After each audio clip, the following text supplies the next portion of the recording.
మరి నీ కుటుంబం పట్ల యేసు యొక్క చిత్తమేమి, నా కుటుంబం పట్ల ఆయన చిత్తమేమి? మనం ఎప్పుడంటే కదా యేసు ప్రభుకి ఇష్టమైన కుటుంబం. నేను చెప్పేది చూడండి, కుటుంబం ఈరోజు ఉదయం ఏమైందంటే బయట తీసుకెళ్ళినప్పుడు నేనే ఫస్ట్ ఎవరు లేనడా. ఈరోజు రికార్డ్ బ్రేక్ నాది. ఆ రవి వల్ల ఆయన మాట్లాడుతూ మాట్లాడుతుంది ఆయన, సార్ ఇంక మీదట భార్య భర్త కలిసి వస్తే చర్చ్ ఓపెన్ చేయండి, లేకపోతే మూసేయండి అని. అప్పుడు నేనంటే పట్టి నీ భార్యని బయటికి వేయాలి అని. ఎందుకు సార్ అని, నువ్వే రావు, నువ్వు వస్తే చెప్పు. అట్లాగా సార్ కండిషన్ పెట్టాలంట. యేసుప్రభు ప్రేమిస్తేనే జనాల దగ్గర రావు, ఇక కండిషన్ పెట్టి వస్తుంటారా? యేసుప్రభు ఒకసారి కొడితేనే యేసుప్రభు కొట్టా అని అంటారు చాలా మంది. ఈ కండిషన్ పెడితే ఇప్పుడు చెప్తే అమ్మా ముందు జరగండి అమ్మా అంటే నేను జరుగుతారా? జరగండి అన్నాను. సార్ పట్ల మాట్లాడుతుందంట, మెల్లగా మాట్లాడినా తప్పే, గద్దించినా తప్పే. మరి ఇష్టంగా ఉండడం ఎలాగా? దేవునికి ఇష్టమైనటువంటి కుటుంబం బైబిల్లో ఏమన్నా చెప్తారు కదా, దేవునికి ఇష్టమైన కుటుంబంలో బైబిల్ ఎక్కడ ఎవరు చెప్తారా? మార్తా మరియల కుటుంబం. ఇంకా అమ్మా చెప్పండి గట్టిగా. అబ్రాహాము కుటుంబం, ఇంకా నోవా కుటుంబం, ఇంకా యోబు కుటుంబం. యోబు కుటుంబంలో యోబు ఒకటే ఇష్టం, భార్య లేదు. ఇంకా ఇప్పుడు ఇక్కడ దేవునికి ఇష్టమైన కుటుంబం ఎవరు? నేనేమన్నా నాకు మంది చూస్తాను, మాకు చేద్దాం అంటే అవి చేయట్లేదనే.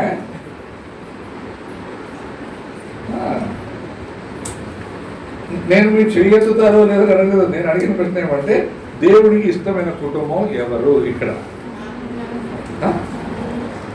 చూడండి, ఆలోచిద్దాం. దేవుడికి ఇష్టమైన కుటుంబం ఏం చేశారట?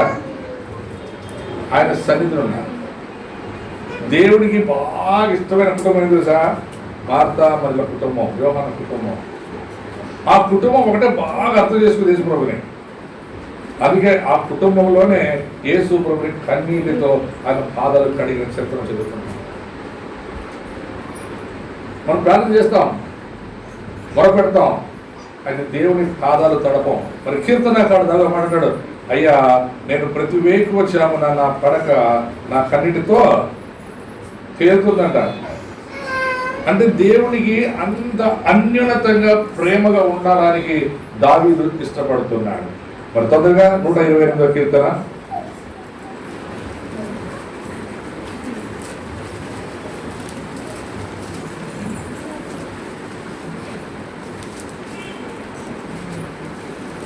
ఆయనకి ఇష్టమైన కుటుంబం 1వ వచనం.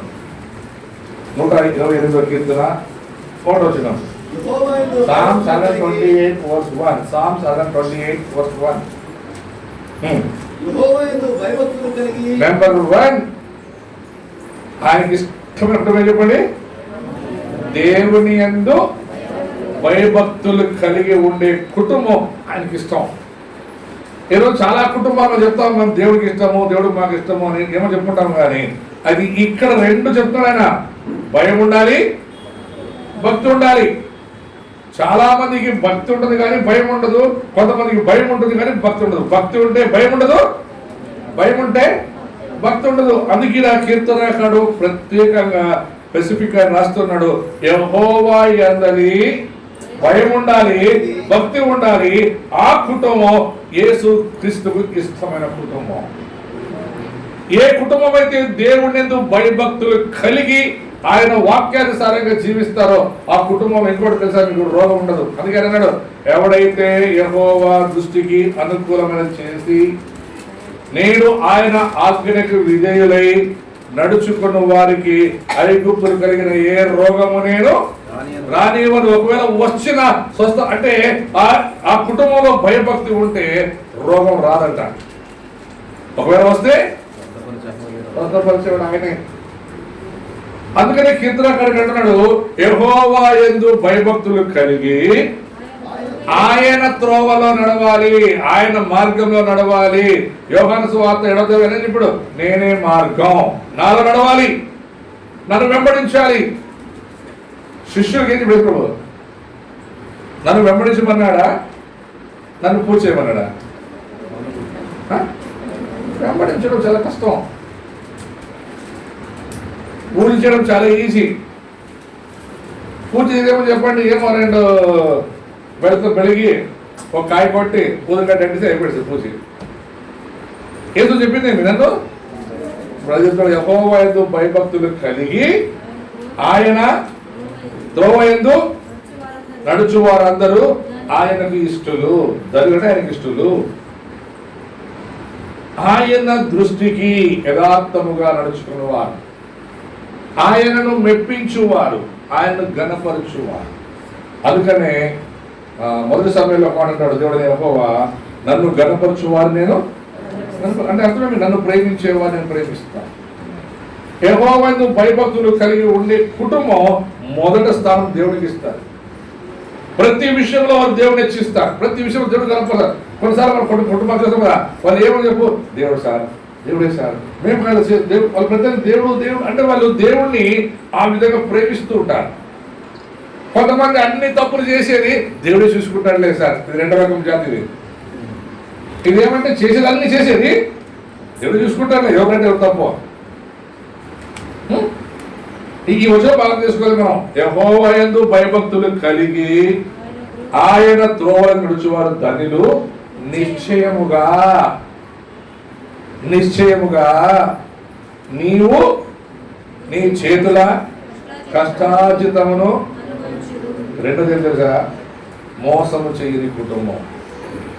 ఏ కుటుంబం? మోసం చేయని కుటుంబం. చాలా మంది మోసం చేస్తారు, అబద్ధాలు పంపుతారు. దేవునికి అబద్ధం చెప్పాడంట ఆదాము. ఏం ఆదాము, పండు తిన్నావా అన్నాడు దేవుడు. తిన్నాను దేవుడు అన్నాడా? ఏమన్నాడు? నువ్వు ఇస్తూ కదా దేవుడా, ఎవరు తెచ్చిస్తారు తింటిని. ఏమవా తింటువా? నేనా తిన్నాను దేవుడా, ఆ పాము ఉంది కదా, ఆ పాము లేకుంటే నేను తింటుంటిని. చాలాసార్లు మన కష్టార్జితం మనం అనుభవించి ఇష్టపడం, వేరే వాళ్ళ దానికి ఎదురు చూస్తాం, వేరే వాళ్ళని ఏమంటాం ఆశిస్తాం. అందుకనే ఆంగ్ల 15 మీకు 15లో కాకుండా నీ పొరుగు వాడిని ఏది ఆశించకూడదు, నీ పొరుగు వాడిని ఏది ఆశించకూడదు. దేవుడికి ఇష్టమైన కుటుంబంలో ఉన్నటువంటి 2వ ఏదైతే సార్, మన పొరుగు వాడిని ఏది మనము ఆశించకూడదు. కొంతమంది ఆశ చూపించుకోరు, బయటికి లోపలే ఉంటుంది. ఆ ఆశ ఏమది? దురాశ. దురాశ గర్భము ధరించి పాపమును కనును, పాపం పరిపక్వించి మరణం. ఏమి నరకం అది? దురాశ నిన్ను, నీ కుటుంబం నరకం నడిపిస్తుంది. దురాశ కలిగిన కుటుంబం దేవుడికి ఇష్టమైన కుటుంబం కాదు. నిశ్చయముగా నీవు నీ చేతుల కష్టార్జితమును అనుభవించదు, నీవు ధన్యుడవు. చూడండి, ఎవరైతే దేవునికి ఇష్టంగా ఉంటారో వారికి మేలు కలుగుతుంది. దేవుడు ప్రేమించే ప్రతి కుటుంబంలో ఆయన మేలు చాలా దాచి ఉంటాడు. ఆయనకి ఇష్టముగా మనం ఎప్పుడైతే నడుచుకుంటామో, ఆయన మార్గంలో మనం నడుస్తామో మనకు మేలు కలుగుతుంది. చాలాసార్లు మనం చూస్తున్నాం, నేను ఈ మొదలు చాలా చూస్తున్నాను, మేలు దగ్గరికి వచ్చిన తోసేసుకుంటున్నారు. ఎందుకంటే వారు అనుభవించడానికి అనుభవం కాదనిపిస్తారు. దేవుడు ఎన్నో మేలు ఆయన ఉంటాడు. ఆకాశపు తలుపులు తెరిచి పట్టజాలంతా విస్తారమైన మేళ్ళు, విస్తారమైన మేళ్ళు. ఎన్ని మేళ్ళు దేవుడు చేయడానికి ఇష్టపడినప్పటికీ వీరు దేవుడి వాక్యంలో సరిగ్గా నడవరు కాబట్టి, దేవునికి విధేయులు కాదు కాబట్టి, అవిధేయులు ఉన్నారు కాబట్టి వారి జీవితంలో అనేక మేలు పోగొట్టుకున్నారు. తర్వాత 3వ వచనంలో నీ లోగిట నీ భార్య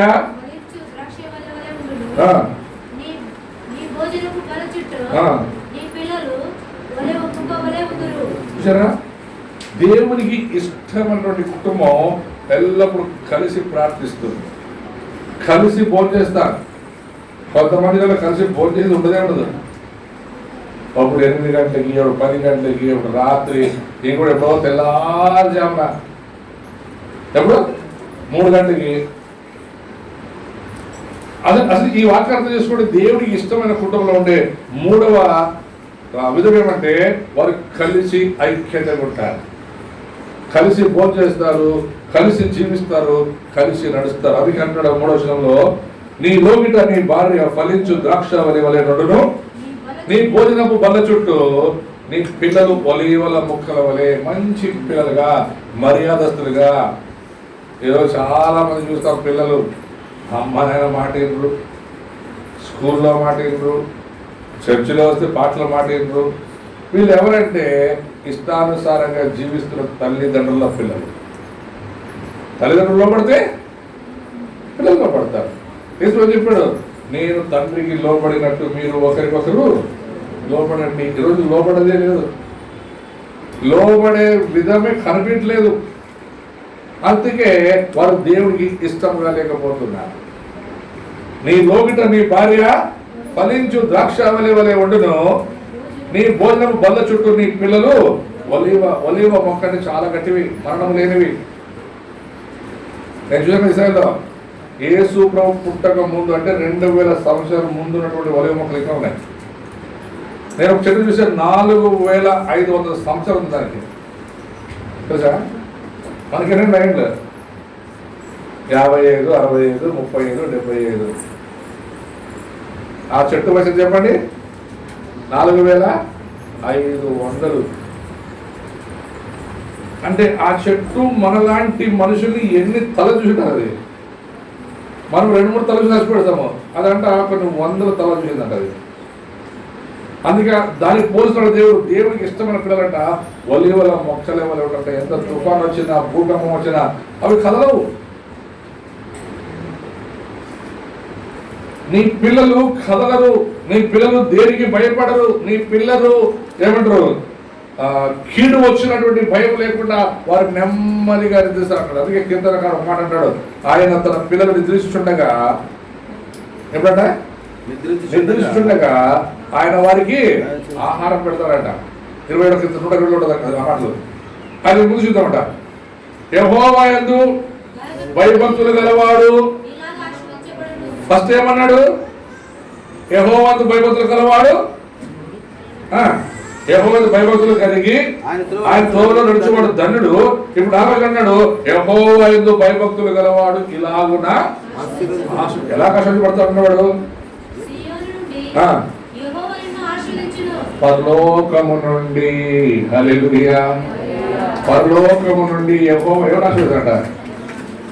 అందరినీ ఆయనకి ఇష్టమైన వారిని, అంతే ఆయనకి ఇష్టమైన వారిని, అందరినీ కాదు. యేసు ప్రభు అందరికీ దేవుడు, అయితే నమ్మిన వారికి మాత్రమే, అంటే అంగీకరించుకున్న వారికి మాత్రమే తండ్రి. ఆ తండ్రి ఏంట ఆకాశముల నుండి అనగా సీయోనులో నుండి ఆయన ఆశీర్వదించును. ఎంతకాలం అంతా చెప్పండి చెప్పండి. దేవుడికి ఇష్టమైన కుటుంబం జీవిత కాలం అంతా బాగుంటుందంట. చాలా కుటుంబాలను చూస్తారు కదా, దేవుడు నమ్ముకుని ఉంటారు కానీ వారి జీవితంలో మేలు చూడరు.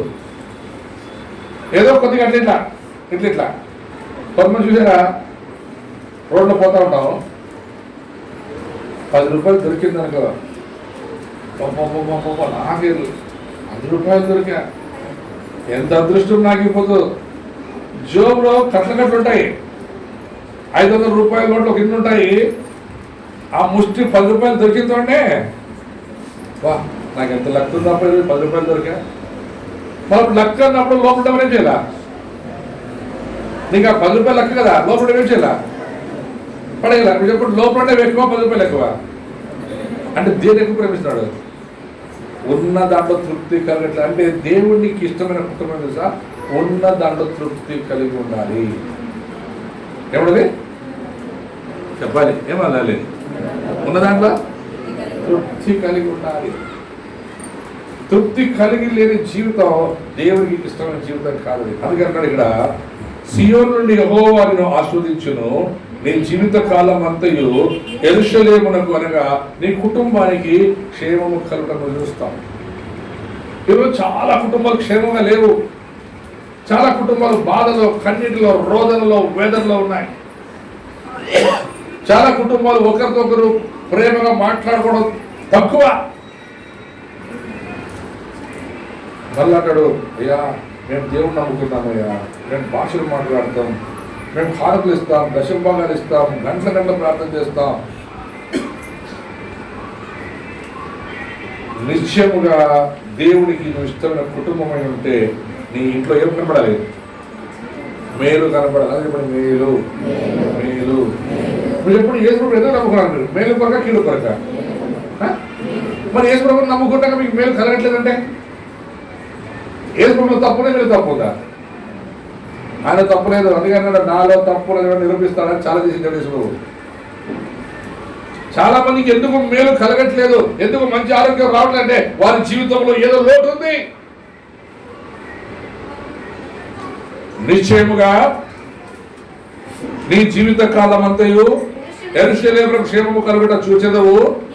నీ పిల్లల పిల్లలను, నీ పిల్లలే కాదట, నీ పిల్లల పిల్లలను, ఎన్ని తరగతి తెలియదు, నీ పిల్లల పిల్లలను. ఈ పిల్లలు సారే పెట్టిందమ్మా, పోతే బాగుంటుంది, చచ్చిపోతే. నేను ఒకటి పోయినా ఒకటే కొడుకులకి, సార్ కాదు సార్ మీరు పోదా సార్, లేకున్నప్పుడు ఏమంటుంది సార్, సార్ లేడు సార్, ఇచ్చేదట్లా ప్రార్థన చేయండి సార్, ఇచ్చేదట్లా ప్రార్థన చేయమనేది వాళ్ళే, పోయేదట్లా.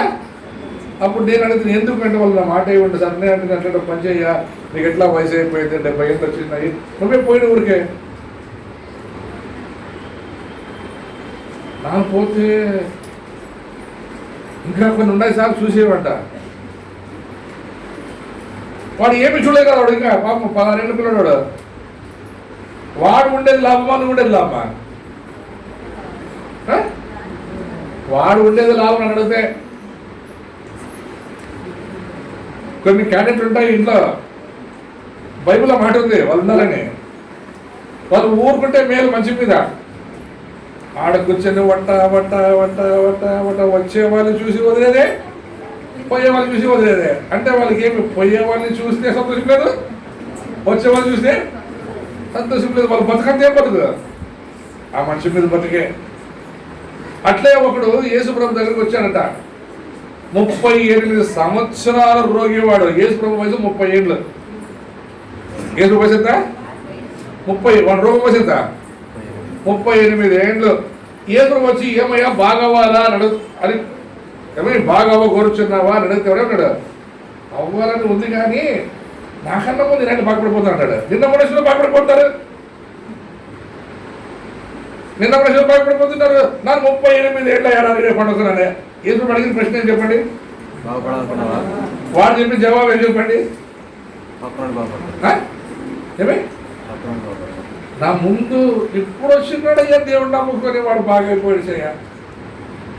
అయ్యా నిన్న మొన్న వచ్చింది వాళ్ళ ఇంట్లో పెళ్ళిళ్ళు అయిపోయా, నిన్న మొన్న వచ్చి సేండ్లు కొనుక్కుంటుంది, నిన్న మొన్న వచ్చింది అభివృద్ధి అయిపోయింది. మాము ఎంత కాలం అయిందయ్యా, నువ్వు ఎవరంటే గొంగులే, ఏడేసిన గొంగులి, ఆ గొంగులు ఆడుంటే కష్టమే, బయటికి పోతే కష్టమే. ఏం చెప్పాడు? నిశ్చయముగా నీవు నీ పిల్లల ఆశీర్వాదం చూద్దాం. అంటే నీ పిల్లల ఆశీర్వాదం చూస్తావు. ఆశీర్వాదం చూడడానికి నీకు దేవుని పట్ల నమ్మకం విశ్వాసం కలుగుతున్నా. అందుకని 120 కీర్తనలు పెట్టుకున్నా. 120 కీర్తనలు చూడండి ఏముంటది, యెహోవా ఇల్లు కట్టించగల దాని కట్టువారి ప్రయాసం. అంటే నీ కుటుంబం దేవుడికి ఇష్టంగా ఉండాలని నువ్వు ఆశపడితే నీ కుటుంబాన్ని దేవుడి చేతిలో పెట్టు. నీ కుటుంబాన్ని దేవుడి చేతిలో పెట్టు. నీ కుటుంబం ఎప్పుడైతే దేవుడి చేతిలో పెడతావో ఆయన కడతాడు. ఆయన కట్టినప్పుడు నీ పిల్లలు కూడా బాగుంటారు, పిల్లల పిల్లలు కూడా బాగుంటారు. కానీ యేసయ్య కట్టే ఇల్లు వేరు, ఈ లోకంలో మనుషులు కట్టే ఇల్లు వేరు. యెహోవా ఇల్లు కట్టించు దాని కట్టువారి ప్రయాసం వ్యర్థమే.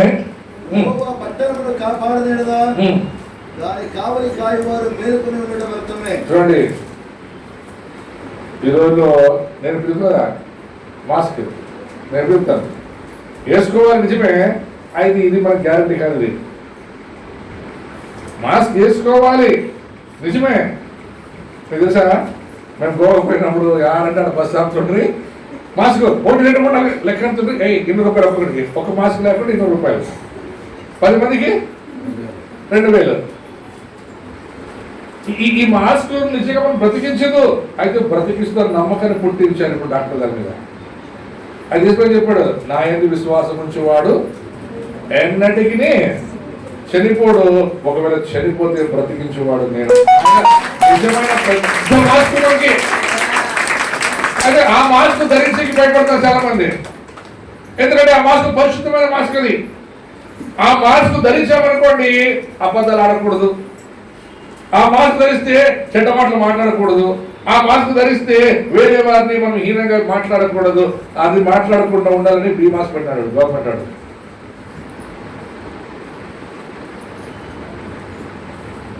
యెహోవా ఇల్లు కట్టించుకునే దానికి కట్టుబడి ప్రయత్నం వ్యర్థమే, యెహోవా పట్టణమును కాపాడనేది దాన్ని. చాలా మంది తల్లిదండ్రులు రాత్రంతా కాసుకుంటారు. హనుమంతరావు గారు రేయండి, రాత్రి అంతా కాసుకుంటారు, నా కొడుకు రాలేదు, నా కొడుకు రాలేదు. ఆ కొడుకు రాత్రి 10 గంటలు వస్తాడు, పొరపడట్లే ఎందుకంటే మైండ్లో మా అమ్మాయి ఏదో మా అమ్మాయి రేవాడు బుజ్జి రాలేదురా, రేవాడు బుజ్జి రాలేదంటే వస్తాడులేమ్మా, వాడు ఎప్పుడో రాత్రి 2-3 గంటల కంటే ఒకసారి పోయి చూసినారా. అప్పుడు మా నిద్ర లేచి మొబైల్ సినిమా అంతా తిన్నాడు, సంగం సినిమా కాడ వాడు వచ్చేవాడు వస్తాడు, వచ్చిన తర్వాత జాగ్రత్త అంటాడు. అప్పుడు మేము రేరే వచ్చానే వాడాడు మళ్ళా నిద్ర రాదు రాత్రి అంతా. ఆయమ్మ నిద్రపోదు, మమ్మల్ని నిద్రపోలేదు. మళ్ళా వాడు వస్తాడు కదా, వస్తే పడుకుంటుందా, పండుకోదు. రే చిట్టి వాడు ఏమో తీసుకుపోతాడేమో చూడరా, మళ్ళీ కాపులా. ఏమో బైబిల్లో యెహోవా పట్టణమును కాపాడకపోతే దాన్ని కాపాడాలని నిద్రపోయావు. ఎన్నోసార్లు చూడండి, దొంగలు పడతారు ఒకసారి వస్తారు, నోటీస్ ఇస్తాను కదా, దొంగలు వస్తారు జాగ్రత్త దొంగలు. వాడు ఈ పాకెట్లు తిరిగి లోపల ఈ పాకెట్ పోయినాడు. నేను నిన్నప్పుడు చూస్తాను బస్సులో, ఒక ఆడాన్ని నిద్రపోయింది, పక్కన ఇంకొక ఆడాము కూర్చొనింది. నిజంగా చెప్పాలంటే 5 నిమిషాల్లోనే ఆ అమ్మ ఎట్లా మొత్తం మంగళసూత్రం కట్టి తెలియదు. బస్సు నిండా చేయమంటారు. మళ్ళా ఆమె ఇట్లా తూగుతా ఉంది, మేము ఎంత ఇట్లా కూర్చున్నాము, ఈ పక్కన నిలబడినారు జనాలు. ఆ అమ్మ ఇట్లా సెరగడ్డం పెట్టిందో తెలియదు, పేమెంట్ పెట్టిందో తెలియదు. నెక్స్ట్ అప్పుడు దిగిపడిసింది అమ్మ. బళ్ళారు వచ్చినాక ఆయన పెట్టి చూసుకుంటే అది బస్సులో కండక్టర్ ఉన్నాడు, జనాలు ఉన్నారు. పట్ట పగలు ఏమో రాత్రులు అంటే అనుకోవాలి, పట్ట పగలే ఏమో గొంతులో ఉంటే తాడిపట్టు చైన్ కత్తిరించి లాగిందంటే ఈఎం ఎట్లా నిద్రపోయాడు తల్లి. అందుకే భయపడుతుంది, నిద్రపోకుండా కాపలా కాస్తాం మనం. ఎంతసేపు కాపలా కాస్తాం చెప్పండి. డాక్టర్ కదా మేడమ్మా, ఇవి నిద్ర ఓదురు ఇవ్వబడతానా, ఇవి నిద్ర ఓదంగా కాపాడరంట. వాటి నిద్రపోకుండా మన మేడ కాపాడుతాం, మన నిద్ర వస్తుంది, మనకన్నా ముందు వాడి పెడతాడు. అది బైబిల్ చెప్పే మాటలు చేసుకోండి. దేవుడికి ఇష్టమైన కుటుంబాలు ఎలా ఉంటుందంట, ఆయన కడతాడు, ఆయన పోషిస్తాడు, ఆయన సంరక్షిస్తాడు. అందుకన్నాడు ఇక్కడ, దానికి కావలి కాయువారు మేలుకొని ఉండడం వ్యర్థమే, మీరు వేకువని లేచి చాలా రాత్రి అయిన తరువాత పండుకొనుట, కష్టార్జితమైన ఆహారం తినుచునుండుట వ్యర్థమే, తన ప్రియులు. చూడండి, మనము కష్టపడాలి. దేనికోసం కష్టపడాలి చెప్పాడు దేవుడు. మత్తయి సువార్త 6:33 చెప్పండి. ఏమది 6:33? మొదలు అతని నీతిగాగి రాజ్ಯಕ್ಕಾಗಿ కష్టపడి, మొదట నా నీతి కొరకు నా రాజ్యం కొరకు ప్రయాసపడి. మనము దేవుడి రాజ్యం కొరకు, దేవుడి యొక్క నీతి కొరకు ప్రయాసపడలేదు, కానీ మన కొరకు ప్రయాసపడుతున్నాం. ఎంత ప్రయాసపడినా పరలోక రాజ్యంలో వాడు పొందుకొని సున్నాట. ఒకసారి నిరంజన్ సార్ వాక్యం చెప్పాడు, ఎంతమంది నామంది భారత భర్తలు ఏమన్నారు, తెలియదు నాకు. ఒక ఇంటి యజమానురాలు ఆ ఇంట్లో పనిచేసాయమ్మా, భారత భర్తలు చెప్పిండ. ఏం చెప్పారమ్మా, యజమానురాలకి పెద్దలు వచ్చిందా, పని పెద్దలు వచ్చిందా? యజమానురాలకి తీసేది గుడిసెలే. ఎందుకు ఏమిసిందమ్మా? రాత్రంతా ప్రయాసపడి అన్ని సంపాదించుకొని దేవుడికి ఇష్టం లేకుండా బ్రతికింది కాబట్టి ఎట్లా ఒకటి లాటరీ కొట్టి పోయింది పరలోకానికేమో. కొంతమంది మనం ఏమన్నా నేను నాతో కలుపుకుంటాను, మనం ఏమన్నా పరలోకానికి పోయినామంటే అది కేవలం ఆయన కృపే కానీ మనం కష్టపడి సంపాదించుకుంటాం. మనము దానికోసం ప్రయాసంగా నా రాజ్యం కొరకు నా నీతి కొరకు దేవునికి ఇష్టమైన కుటుంబము ఆయన నీతిని ఆయన రాజ్యాన్ని వెతికే కుటుంబం ఉంటుంది. తర్వాత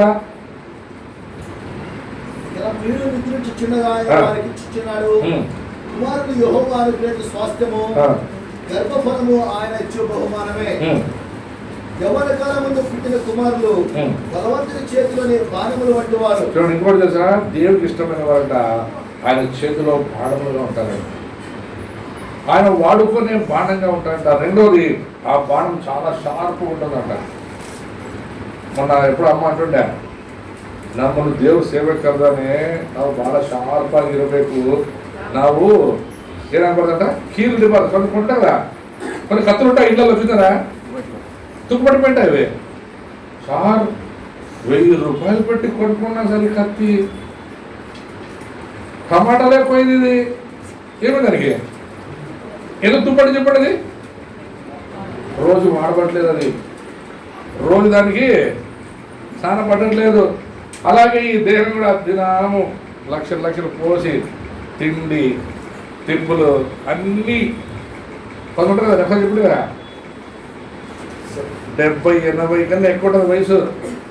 ఇంకా పోతా ఉంటారు, మెల్లగా కాలు సాపుతుంటారు. కలిసి కానీ సారు 2 ఎకరాలు సేనమ్మైన దుడ్లు ఇస్తారు, నన్ను బతికించుకొస్తారు అంటారు వాడు.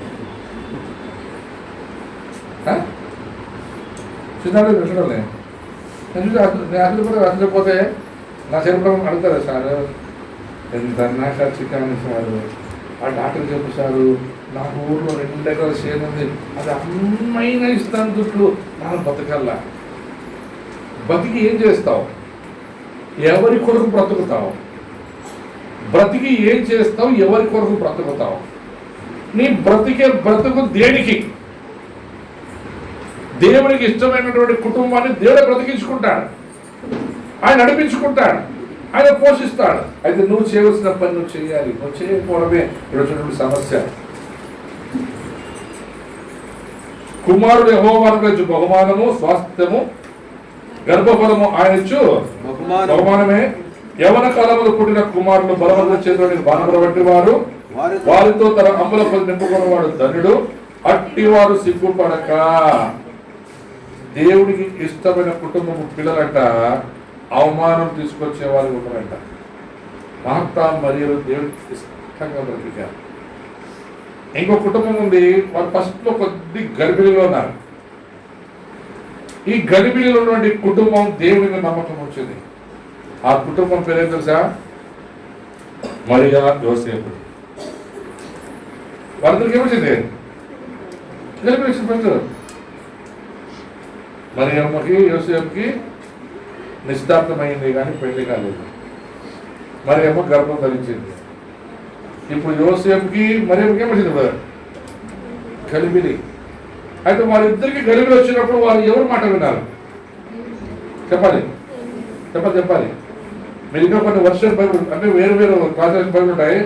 ఒక వర్షం బైబుల్ అయితే ఒక ముస్లాం చెప్తే యోసేపుకి, మరి యోసేపు నీ పెండ్లాము గర్భవతిగా దాన్ని విడిచిపెట్టడానికి రాసిన బైబుల్ వస్తున్నాయి.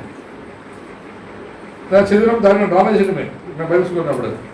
ఒక ముస్లాంని తీసుకొచ్చి ఆ ముస్లాంకి మాటలు చెప్పించి అప్పుడు ఆ ముస్లాం ఉంటుంది, ఇప్పుడు రే నీ పెండ్లాము గర్భవతిగా విడిచిరా అప్పుడెప్పుడు చెప్పండి యోసేపుకి జరిగింది.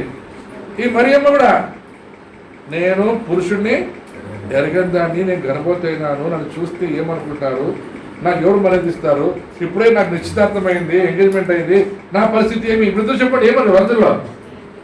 గలిబిలి. ఈ గలిబిలి ఉన్న కుటుంబంలో ఎవరు మధ్యవర్తి వహించారు? దేవుడే. మనుషులు కనుక మధ్యవర్తులు అయితే ఆ కుటుంబం ఎప్పుడో చీలిపోయి ఉండేది, అది చింద్రబదైపోయి ఉండేది, యేసుప్రభు వచ్చి ఉండేవాడు కాదు. అప్పుడు మరియమ్మకు ఆభాషం చేయించి ఇంకో పెళ్లి చేసి ఉండేవాడు.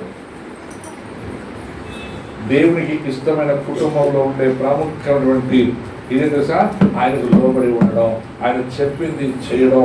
ఆయన ఇంకో మాట చెప్పాడు, మీరు సర్వలోకానికి వెళ్ళి సర్వ సృష్టికి సువార్తను ప్రకటించుడి. సువార్తను ప్రకటించిన తర్వాత కొంతమంది నమ్ముతారు, వాళ్ళు రక్షణ పొందుతారు, బతులు పొందుకుంటారు. నమ్మని వారికి శిక్ష. శిక్షకు ఇప్పుడు దేవుడు నమ్మిన వారికి, నమ్మని వారిక, దేవుడికి ఇష్టమైన వారికి, కష్టపడిన వారిక. దేవుడిని నమ్మిన వారికి శిక్ష విధింపబడదు. దేవుడు నమ్మిన వారిని ఆయన తప్పిస్తానికి అన్నాడు. అతను ప్రేమించిన దగ్గర అతన్ని తప్పిస్తాడు. దేవుడికి ఇష్టమైన కుటుంబం కరోనా కానీ ఏ వ్యాధి కానీ తప్పించబడుతుంది, అది పరలోక రాజ్యంలోనికి చేర్చబడుతుంది. అయితే ఈ రోజున నీ కుటుంబం, నా కుటుంబం దేవుడికి ఇష్టంగా ఉందా? దేవుడికి ఇష్టమైన కుటుంబం చేసిన ఒకటి, యెహోవా యందు భయభక్తులు కలిగి చెడు మార్గమును విసర్జించి ఆయనకు ఇష్టంగా బ్రతకగలరు. కళ్ళు మూసుకున్న ప్రతి కళ్ళు మూయబడాలి. ఈ మధ్యాహ్న కాల సమయంలో మన కుటుంబం దేవునికి ఇష్టంగా ఉందా, లేక మనుషుల పై రూపానికి ఇష్టంగా ఉందా? నువ్వు దేవునికి ఇష్టంగా ఉన్నట్టు పై రూపంగా కనపడుతున్నావా? అంతరంగంలో దేవుని సన్నిధిలో ఆయన కనపరుస్తున్నావా? దేవుడికి ఇష్టమైన కుటుంబం అనగా ఆయన ఆజ్ఞలకు లోబడి నడవడమే. యెహోవా యందు భయభక్తులు కలిగి చెడుని విసర్జించుకొని ఆయనకు ఇష్టంగా జీవించడమే. నువ్వు ఎప్పుడైతే దేవుడికి ఇష్టంగా ఉంటావో 128 కీర్తన ప్రకారం ఆయన ఆకాశపు తలుపులు తెరిచి సీయోనులో నుండి ఆయన ఆస్వాదిస్తాడు. యెరూషలేమునకు మేలు కలగడం చూస్తావు అనగా నీ పిల్లలకు మేలు కలగడం చూస్తావు. అలాంటి మేలు నీకు, నీ కుటుంబానికి యేసయ్య కలిగజేసి నడిపించును గాక. పరిశుద్ధుల ప్రేమ మోహన చేసి ఆశిస్తున్నాను. అవును ప్రభా, నీకు ఇష్టమైన కుటుంబాన్ని ప్రేమిస్తాను. ఆ కుటుంబ ప్రభావం మరణం వచ్చినప్పటికీ తప్పించి మళ్ళా బ్రతికించి దేవుడు పోతాడు. కనుక ఈ రోజున ప్రభా, నీకు ఇష్టంగా ఉన్న కుటుంబాలు మాత్రమే కాదు నాయన, కొన్ని కష్టమైన కుటుంబాలు ఉన్నాయి. వాటిని కూడా ఖండించండి, కృప చూపించండి అయ్యా. మీరు ప్రభా వాగ్దానం చేసిన ప్రకారం మనందరూ రక్షించి నీకు ఇష్టమైన కుటుంబం తండ్రి, మీ ఎందుకు భయభక్తులు కలిగి చెడుని ప్రభా అసహించుకొని దాన్ని విసర్జించి మీకు సాక్షులుగా జీవిస్తారు. అది ప్రభా క్రీస్తుకు ఇష్టమైన కుటుంబం ప్రభా, ఆయన రాజ్యము కొరకు, ఆయన నీతి కొరకు ప్రయాసపడే కుటుంబం ప్రభా. మరి ఇప్పుడు మారుగు సంఘం ప్రభా మీకు ఇష్టంగా ఉండి చెడును విసర్జించి భయభక్తులు కలిగి అయ్యా మీ యొక్క సువార్తను ప్రకటించే ఒక కుటుంబముగా, సంఘముగా దీవించి ఆశీర్వాదమైన పొందమని ఈ కుటుంబం ప్రభా, పిల్లలకు ప్రభా చిరకాలము తండ్రి మేము అనేకులు ప్రభా చూచులాగిన మా యొక్క బల్ల చుట్టూ ప్రభా ఒలీవ మొక్కలు ఉండాలి. అవును ప్రభా, యొక్క మారుకు సంఘ ప్రభా అనేక ఒలీవ మొక్కలు ప్రభా కానీ ఆ స్థలంలో ప్రభు వారు విస్తరించి ప్రభా గొప్ప పరిచయం ప్రభా ప్రజలకు చూపించమని యేసుక్రీస్తు నామములో అడిగిపోయినాము తండ్రి. ఆమేన్.